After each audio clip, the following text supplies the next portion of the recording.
Hi, everyone, and welcome back to another episode of Bookbot Theory, South Asia's only podcast dedicated to book marketing and author branding. I'm your host, Namrata, and you are listening to Season 2, where we are diving deeper into the many invisible engines that shape an author's journey today. Now, aside from hosting this podcast, I also wear the hat of a literary magazine editor. But today, I wanted to take that hat off and get some fresh, nuanced perspectives on a question I know many of you, especially those who are just starting out, grapple with. Do literary magazines really matter when it comes to building your author brand?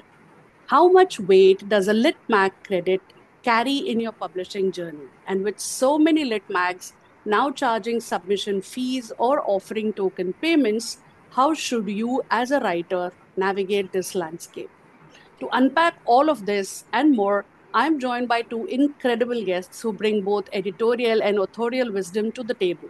Tejaswini Roy Chaudhary and Ankit Raj Oja, the powerhouse duo behind the Hooghly Review, a literary magazine that's already made waves globally. Tejaswini is a Pushcart nominated writer and poet from West Bengal whose work has been published across 11 countries and featured in outlets like Muse India, Taco Bell Quarterly, Setu, and more. She is pursuing her PhD in law and is also the founding editor of the Hooghly Review. Ankit is a poet, essayist, and academic with a PhD in literature, currently teaching English in Haryana. He's a winner of the 2023 Briefly Think Essay Prize and also an editor with several Routledge journals, along with his work with the Hooghly Review. Together, they have created a lit mag that's as ambitious as it is inclusive, featuring voices from six continents with contributors ranging from poet laureates to 6 year olds and everyone in between.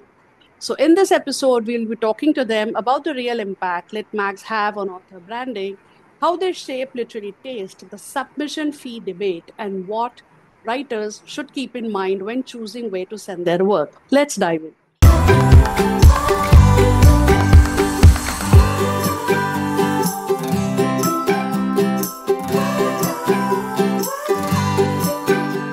Thank you so much to both of you for joining me today. I'm really glad we finally could do this. Thank you so Thank much, you, Namrata, Namrata. for having us. It's a And great also, pleasure. I'll make one tiny edit to your introduction. We are both the founding editors right now, Oh, so yes, yes, not just me. yes. Ankit is also the founding editor. Yeah, So, Oh and yes, he absolutely is. if I may add a small correction, I am a consulting editor with those public channels, not an oh, editor. oh, that's lovely. That's really glad to hear. So, starting with our first question, this is to both of you. You have both built the Hooghly Review into a global platform. So, what was the initial vision, and how has that evolved so far in these years?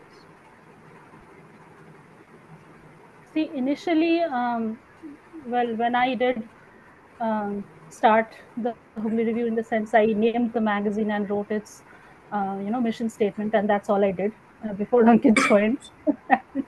Really, just so back then, what I had in mind is there was this. I sensed this lack.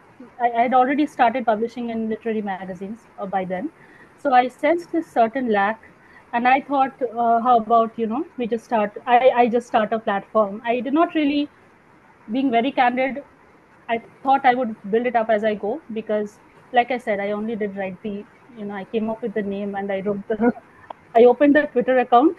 I came up with the name, opened the Twitter account, and I wrote the mission statement. That's all I did. So yeah, that's how I think, in a very, like, we have evolved right from the beginning. And as a vision, it was always meant to give platform to diverse writers from diverse background, without I hope you know that Indian writing, especially Indian writing, and also writing from other cultures in Asia and Africa, people have to go through westernizing the writing for European oriented audiences, American audiences. And so this is something I did not like. I even had a fiasco with one editor regarding the recipe of butter paneer masala. So That's quite something. So, yeah, I mean, a lot of experiences culminated into wanting to start a literary magazine. So, Ankit, what were then your Ankit thoughts? will add. Yeah, I'll take it from what she has said. That paneer butter masala episode, I think when if we have time, sometime else we can discuss it. It's a really good story. People must listen to that. But anyway, we are expanding the vision that she spoke about, Tejaswini spoke about, as we go on editing the magazine. And yeah, I'm also learning in the process. What she said about some literary magazines who westernize writing to suit the palate of European audiences. I also have had, but I would call it a learning experience. Uh, a Southeast Asian writer once suggested that I do not italicize the non English words in their work, citing that multilingual people tend to think like this. They don't italicize words when they think, when they speak. And so, why other the non English words, by italicizing them? So, yeah, this is pretty much what I feel we are adding to the picture by making writings, keeping writings more native in their form, and by uh, serving it as they are. So, before you joined Tejaswini, I was just telling Ankit that I have literally seen the Hooghly review like take birth and take its shape. I've witnessed because I've also been very lucky and fortunate to have published both of your initial works also when you were starting out as writers. And it's one thing that I really admire about it is how you stayed true to the core idea. I've seen a lot of magazines. I'm sure you would have also been seeing. So it's very important for a magazine to have a core idea and stay true to it. You managed to do that. You've not diluted the essence, though you are expanding, as you said, you've gone into anthologies now. So, I also noticed that you've also been very diverse in whom you publish. So, how intentional was this? And what do you look for in a submission, regardless of the background of a writer? Uh, it's not intentional, to be honest. I mean, it always feels good to have writers from different cultures, different countries. But in fact, we don't even ask for an author bio in our submission guidelines. Some people still send bios, but we try not to read them and get biased. So yeah, it's a happy accident that we get authors from so many countries. The number is 60 as of now. We have published people from 60 countries so far. The quality, I mean, I know quality is a subjective term, but that's what matters the most to us. Yeah. Uh, Diversity of culture, diversity of people, the stories are about, that also matters to us. So yeah, we don't have a spreadsheet where we are like, yeah, this guy submitted from this country, we must take him in. We have not had any contributions from this country, so no, it doesn't work like that at the Holy Review. That's really Yeah, lovely and to know. Yeah. yeah, and I'd like to add to that is the reason we got, contributors from all over the world right away is because when we started the magazine, by then we both were already writing, and we were mostly writing in the international sphere, along with several other writers from different countries. So when we announced our submission call, people kind of just jumped in, you know. Yeah, it was amazing to see so many submissions for a first issue call, Yeah. and it's so Hmm. little time. We had to close our submissions early. Remember that? Yes. Yeah, I do remember. I remember that. And your Sunday segments are my favorite. That's one of my favorite time pass on Sundays because I Thank you. try to Please stay thank off Ankit for that. screen. It was his idea. Yeah, so I love that. I love that reading, and they are very interesting. That those articles there on Sundays are very interesting, and they're my favorite go-to thing to do on Sundays when I'm just lazing around.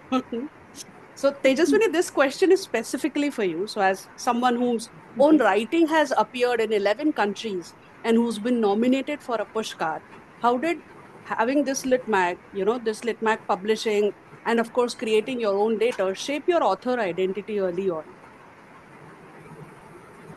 So, I think at this point I have lost count because in how many countries I've published in. 11 was the old data, I believe. But yeah, like, initially, quite early, when my mom started, I think you know that my mom is Yeah. also a writer. You have interviewed her as well. Yes.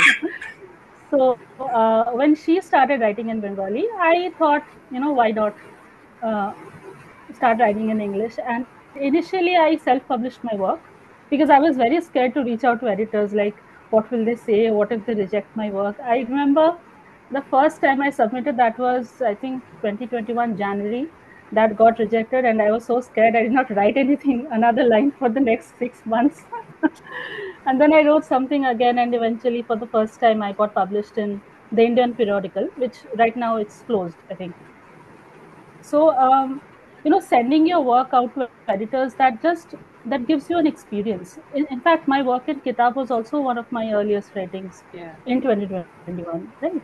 So when you write, when you start writing, you start meeting different people through your writing. You start meeting different editors, and sure, you have different experiences with different editors, but they also look for variety of things. One editor will reject a work because it's not a good fit for a journal, and then another editor will say, well, this is exactly what we were looking for the same writing, without even editing it. So the one thing you learn is, you learn how to improve your craft, because you're also, when an issue is published, especially if you are in that issue, you tend to read the other contemporary writers, Yeah. your fellow writers and all. So it improves craft. And when we started editing the Hooghly Review, when we started reading for it, that just added to our craft as well. I mean, I think Ankit would agree, which is why I'm saying ours. Like, because oftentimes I've seen that, I'm reading a submission and I'm thinking that, you know, first I'm inspired by it. Then I'm deciding, I'll publish it as well. But first, the initial thought is, oh my God, this is so inspiring as a writer, as a reader. So I'm reading it, I'm taking it in as a reader first, and then I'm deciding that, okay, I'll publish it. And sometimes I'm thinking of the artwork that will go with it right away. Like, you've seen the magazine, usually Yeah. there's some accompanying artwork or something. So yeah, I mean, the experiences do shape you in a very important way, and they continue to shape you, I would say. True, true, very true. I say this to Zafar, who's the founding editor of Kitab, always that there is so much to learn that even after 5 years, every submission excites me. The idea, the concept, the way they look at it, the windows that it can open in your thoughts as a writer, it's just a thrill that nothing can match that. Just going through each of those is very exciting. So, Ankit, talking about your journey from software engineer and rock band frontman to professor with a PhD in literature, this is all incredibly layered. So, how has your background shaped your editorial lens at the Hooghly Review? Uh, I think my different jobs have enabled me to live and work with people from different classes, different cultural backgrounds, different strata of society, so even different countries. So yeah, I appreciate it all the more if when every time I get submissions from different cultures, especially the culturally rich, culturally informed submissions. I relate to people's stories, their backgrounds, and I try to bring all that for my reader. So it has been also. I also believe that being an editor can bring a false sense of power.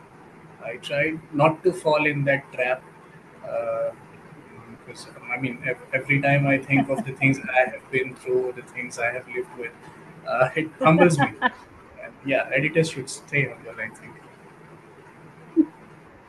Yes, as I was just saying, we can't be gatekeepers because we have seen the other side as writers of the ill effects of a gate, what gatekeeping can lead to. So I completely endorse that thought of yours. So again, this question is for both of you. What role do you think a lit mag plays in shaping or reinforcing an author's brand? See, authors, when they, First of all, you do get a lot of experience publishing in magazines, right? And then when you start building your author brand, you let's say magazines, they often solicit your work, they review your work, they interview you, they nominate your work, and also a lot of writers also, they end up approaching lit mag editors for the blurbs for their books and all.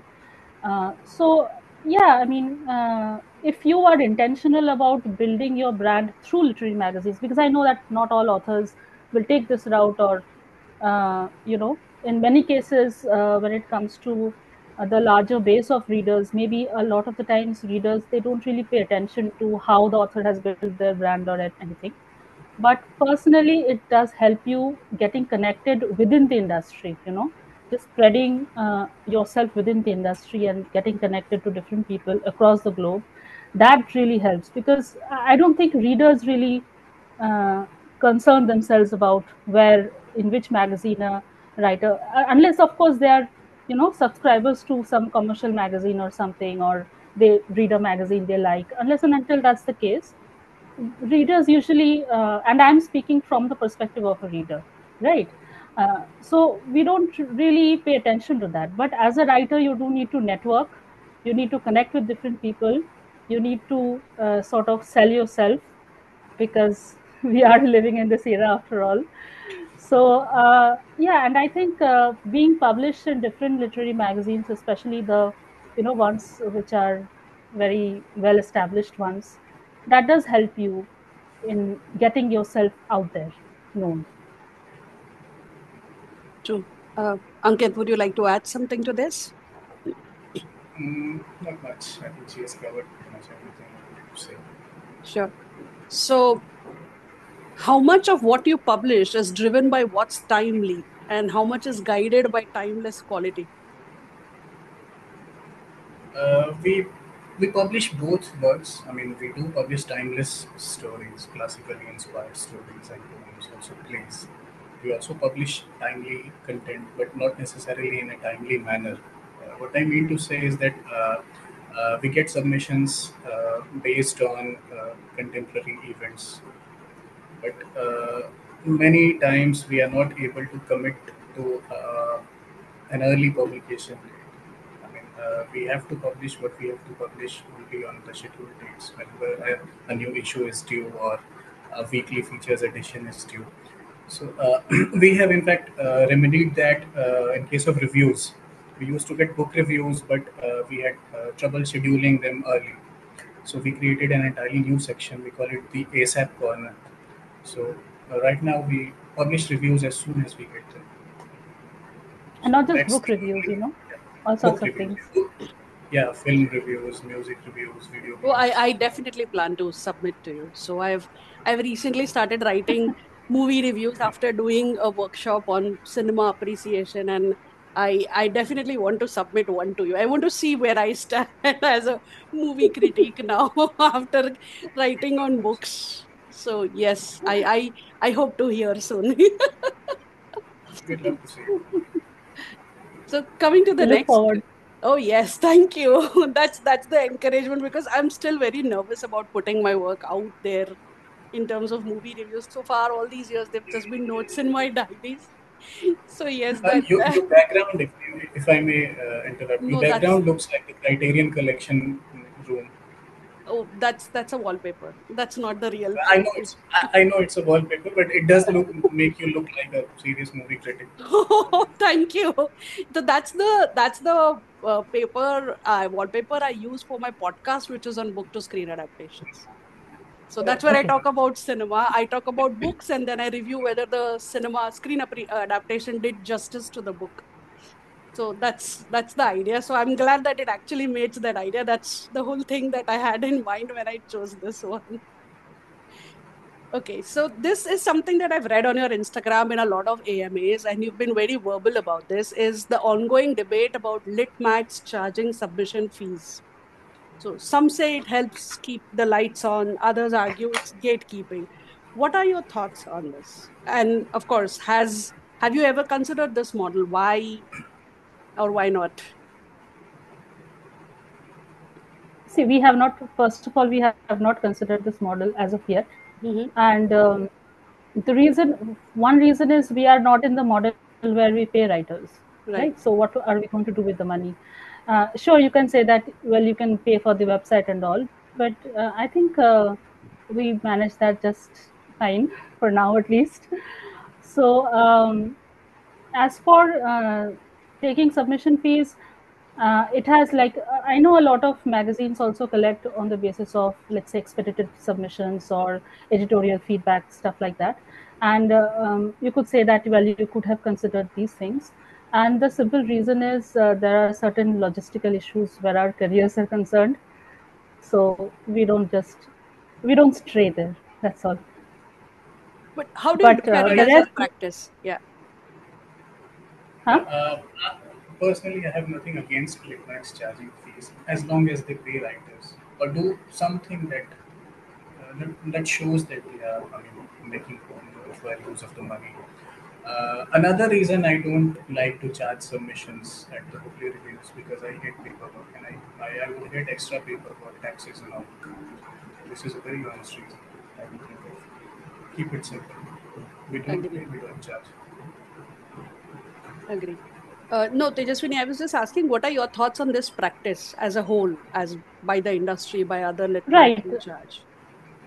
Yeah, right. So I agree with Ankit, but I also think that I think there are some magazines are very transparent about the fact that if someone is not in a position to pay, they Yeah. can request waiver and all. So I think as long as that option is there, that's another good thing to be there, because always submitting in a magazine in most cases does not guarantee publication, right? True. So you are submitting to a lot of places, and if all these places charge you $3 to $5, I have seen $7 Yeah, as yeah. well. I've seen So $33. that's Oh, yeah, wow. right. Okay. So yeah, this becomes a little hectic, like, because we do end up, for instance, one story I right now I have in the queue, it has been so far rejected by 15 places, right? So Wow. if all of them had, Taken money. Yeah. submission fees, then yeah.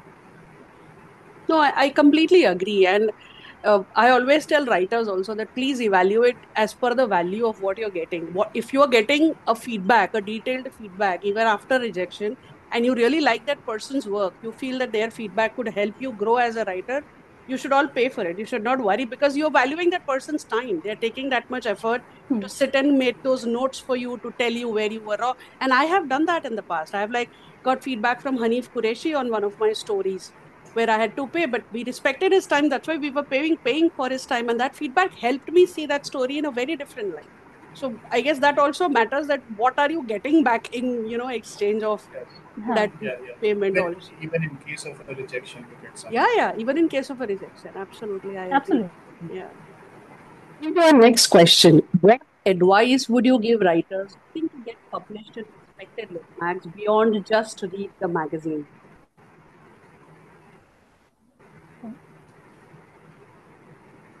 See, some magazines, they do request you to read the magazine.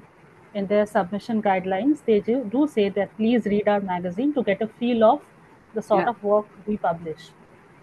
And there are magazines who do not say that, because, while ideally you should have a look at the magazine to see what kind of work they publish, because so that you're not way off in, the kind What? of work they publish. But at the same time, the reason I think they don't say that is because they're not just looking to limit you to the work they do publish, and they want you to sort of bring diversity as far as content is considered into the magazine. So yeah, I mean, magazines who say that you should read the work, definitely you should. That's why they're saying it, because they won't stray from the sort of work they publish. So yeah. I can think of a poetry magazine that explicitly says that read our magazine to know what we don't publish and send us more of that Huh. so we Wow. can. I think you know which one. Yeah. Yeah, that's good. Yeah. In our case, especially in the culture section of our weekly features, I always like people to send me different aspects of culture. Uh, one of our now they are a contributor. They had suggested me that we also include pieces on food. So yeah, we said okay, like that. We started publishing food big pieces in our culture SS section. So we would like people to look at our weekly features page and send us something we have missed so far. So read the guidelines, not just to know what we publish, but also to know what we haven't yet. So that's a Yeah. brilliant way of saying it. I love that. So, Yeah. coming back to our previous question on money and the payment aspect. So, how can authors navigate this ecosystem? Like, are there any red flags or green flags when choosing where to submit, especially if money is involved? I think the turnaround time should be reasonable if you are charging a writer to read their work. Yeah. It's not always possible to know in advance what the time would be, but statistics on say Duotrop, jail subs, and such websites do help. Many magazines also state it in their guidelines how long would they take to respond. So yeah, an editor should start working on reducing the turnaround time if they are charging authors, and authors should look to identify those magazines. Right. So, Tejaswini, this question is again just for you. You are pursuing a full time PhD in law along with being an editor and an artist. So, do these identities influence how you edit and how you perceive a submission's branding potential? Well, of course I do. You see, when we start studying law right from the first year, like in the first semester, we have two law papers in Right. Calcutta University at least. It's Hindu law and contract law, right? So, right from the beginning, we start studying case laws, and those are stories in itself. If you have the humor to understand certain case laws, those are quite stories in it themselves. And so what happens is, what I think I am accustomed to, even more, like I think every reasonable person is accustomed to that, first of all. But studying law, you just become a little clinical in that aspect, is you become very clinical when it comes to logic, right? And every story, I would argue, every story, even if it's fantasy genre or whatever, every story has a logic of its own. And so what I would automatically see in a story is, let's say I have read submissions where it's very clear that the author is trying to drive home a very political point. Yeah. It's good for them that they believe in that, but at the same time they're forcing and bending the story and the characters to fit into that narrative, and that does not work, right? So and I was just saying this to Ankit earlier today, that there's a saying that truth is stranger than fiction. So believe me when I say this, truth is stranger than fiction. And the sorts of cases that we end up reading for so many years, like I started studying law when I was 17, right? So the sort of things we end up reading, you cannot surprise us, believe me. People have tried to surprise us, but you cannot. You can, make your characters very depraved, or just really just anything. We are speaking on behalf of everybody who has studied law. We are quite desensitized to violence and stuff like this when it comes to reading. So you cannot surprise us that way. While I do like a story that is not very predictable, but at the same time, if you are making it a very, you know, like you're forcing the characters to do things, you're forcing the plot to do things, and then you're also hoping that the editor who is reading is going to get a little emotional and then also, grab onto the story because you're making a good political point, so it matters. No, it doesn't work that way. It has to be realistic. I don't care if you're writing about aliens, even if it's, General Palpatine or whatever. Everybody has a logic in their own universe. So please stay true to the logic that you are creating. And yeah, and that's the thing. That's the part about being studying law, which I obviously I don't just carry it into being an editor. It just goes into my everyday life. But yeah, this is the part that I can think of. And as a writer, I don't really see, when I read submissions, I don't always see them as a writer. First of all, I'm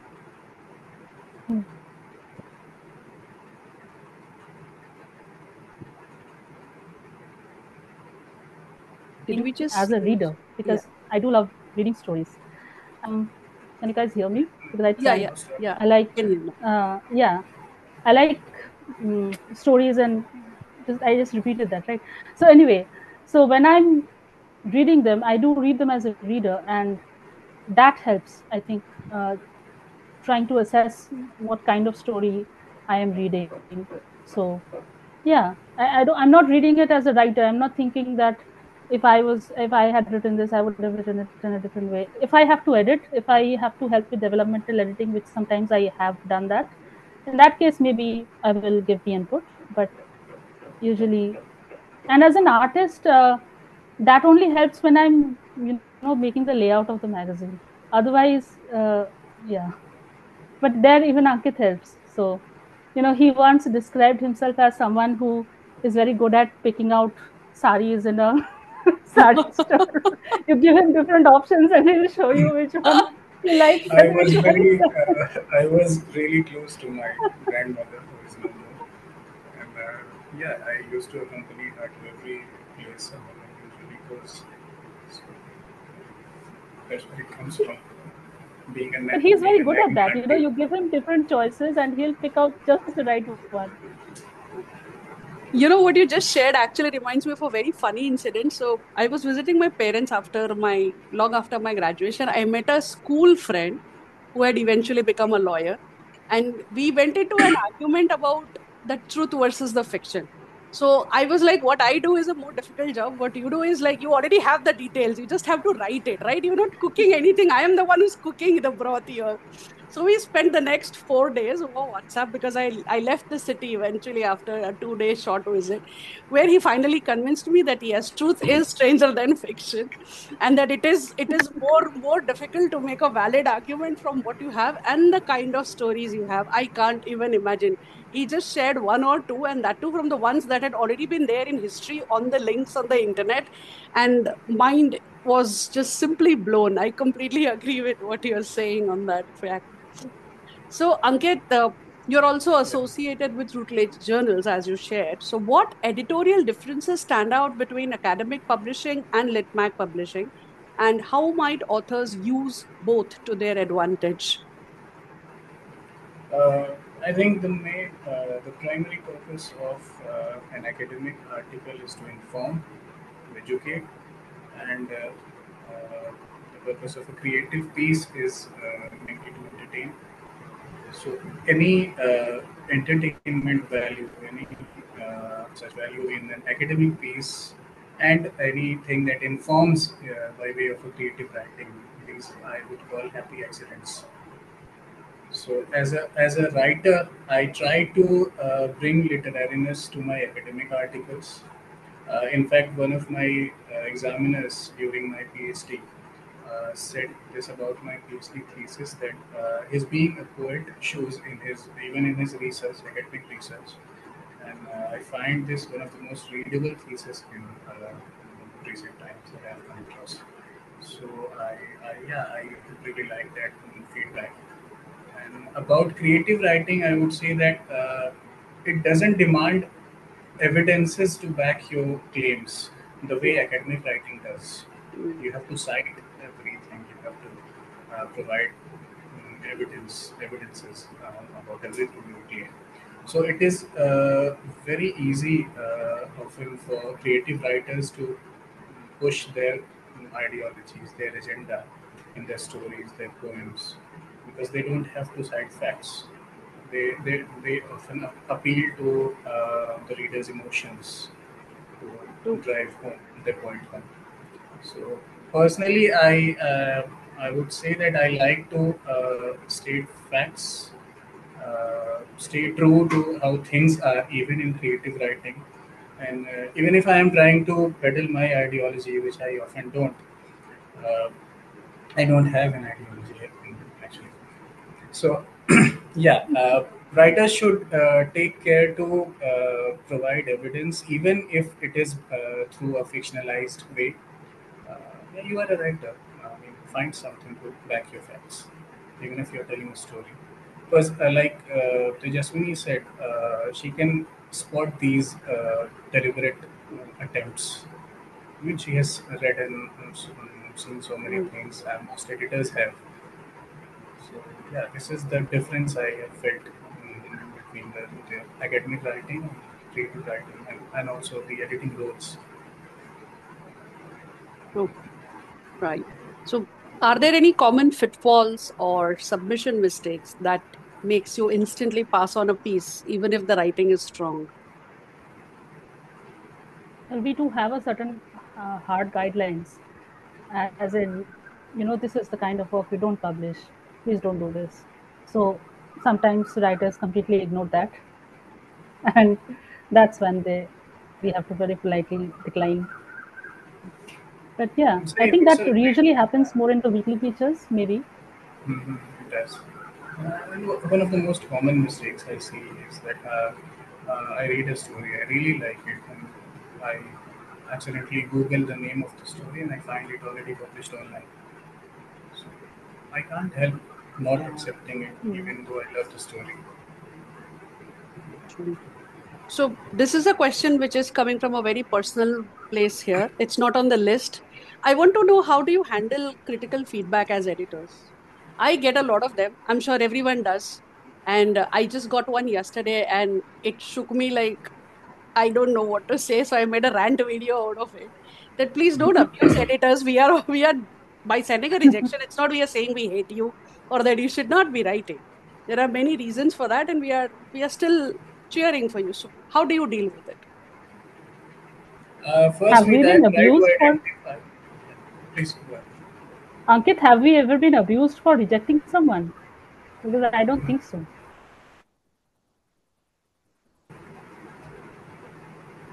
Have we been? I can't recall being specifically abused for rejecting people.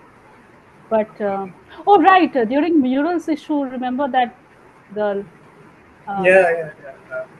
We were not supposed to disclose the gender anyway. I see. I knew we yeah, all have some stories somewhere, though we Yeah, might yeah. forget. But I mean, there was a third person in our team for that issue. yeah, That's the below. there was a yeah. We had a guest editor, and so I think some after some conversation where I think the contributor was requested to submit It in was a not even a rejection. I mean, we no were no yet to send in a decision. I mean, the person first sent a submission, and a few days later, they sent another email saying that okay, I have decided against submitting this piece to you guys. Nobody deserves to accept or select my piece or judge my piece. I mean, that wasn't. I won't call that a personal outburst. I think she was angry at the world at large.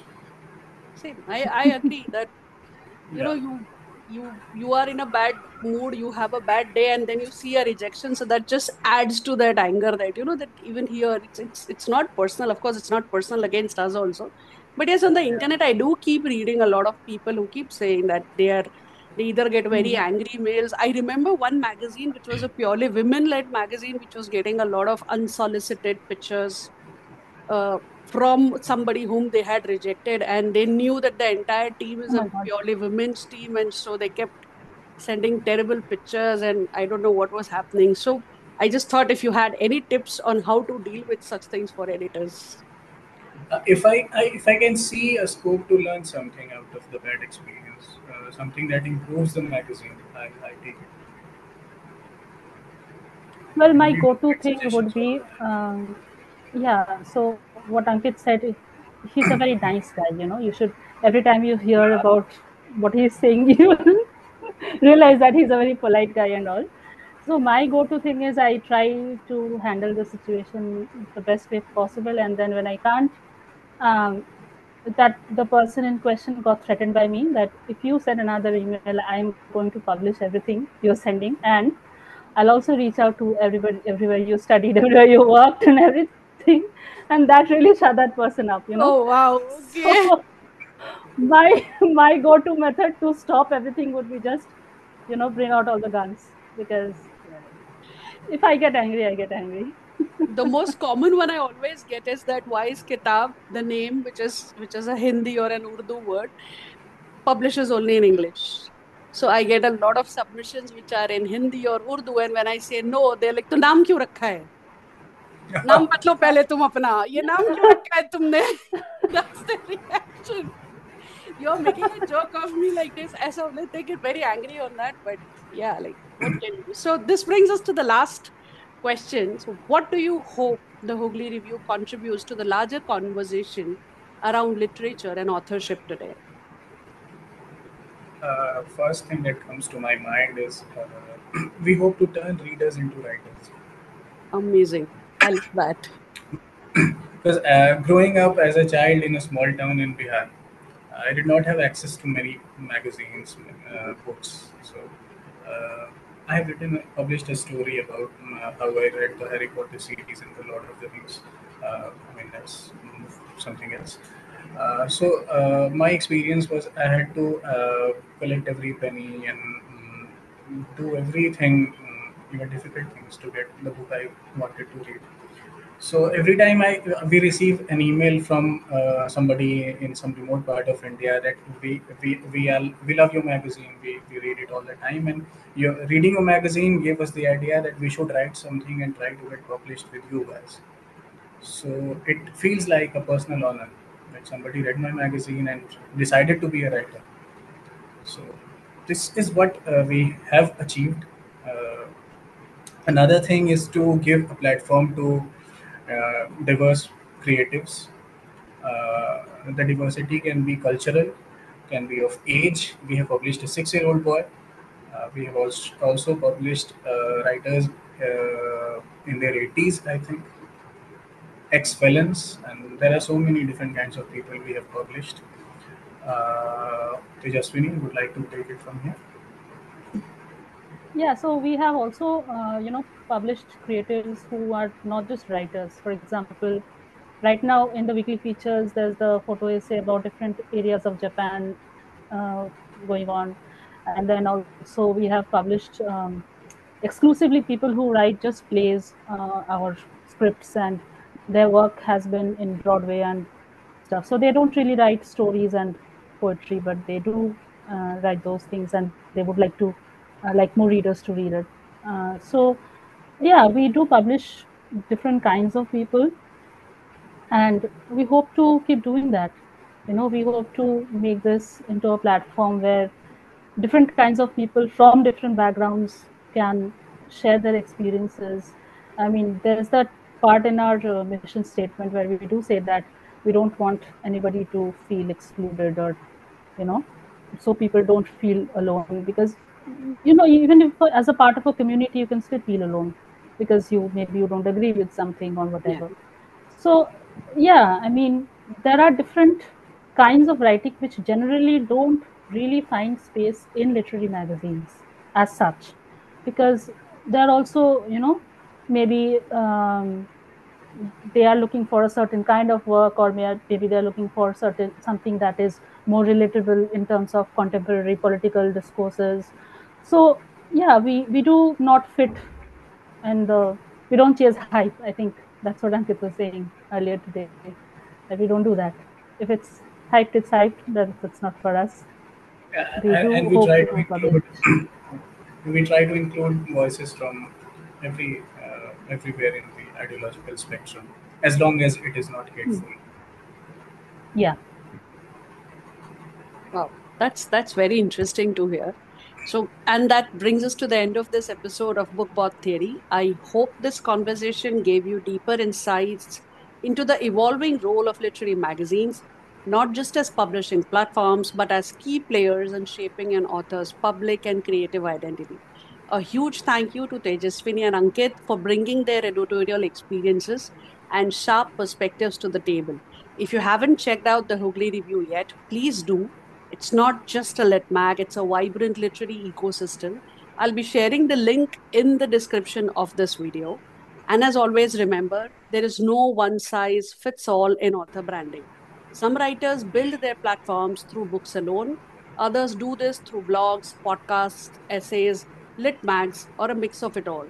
The goal is not to chase every avenue, it's to choose the ones that feel aligned with your voice and your long term vision. If you found this episode useful, don't forget to follow BookBot Theory and share it with your writer friends. Do leave us a review. It really helps us grow the space. Until next time, keep writing, keep building, and keep choosing what works best for your story. I'm Namrata, and I'll see you in the next episode.